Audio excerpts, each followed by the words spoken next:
ஏழை delivery boy சர்வாவின் காதலி ஒரு பணக்காரனுக்காக அவனை விட்டு பிரிந்து விட்டாள். அடுத்து என்ன நடந்தது? காதலில் தோல்வியடைந்த ஏழை சர்வா மது அருந்துவிட்டு தரையில் இருந்து 50 அடி உயரத்தில் உள்ள கட்டிடத்தின் மொட்டை மாடிக்கு சென்றான். வைஷ்ணவி, நான் இந்த உலகத்தை விட்டு போறேன். உன்னோட துக்கம் எனக்கு கொன்னுடுச்சு. அந்த பணக்காரனோட சந்தோஷமா நான் போறேன்.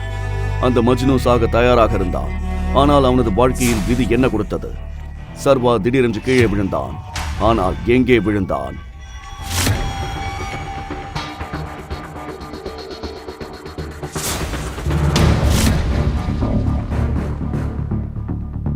இது என்ன விசித்திரமா இருக்கு?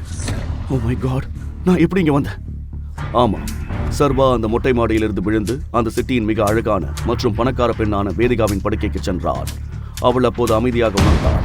அவள் தூங்கிக் கொண்டிருந்தாள். ஆனால் அவள் எழுந்தவுடன் அவள் கேட்டாள், யார் நீ? நீ என்ன பண்ற? என்னோட பெட்ல நீ என்ன பண்ணிட்டு இருக்க? நான் எங்கிருந்து வந்தேன்னு எனக்கே தெரியல. எனக்கு எதுவும் புரியல. எல்லாமே கனவு மாதிரி இருக்கு. முழு வீடியோவை பாக்கெட் FM தமிழ் யூடியூப் சேனலில் கண்டு மகிழுங்கள்.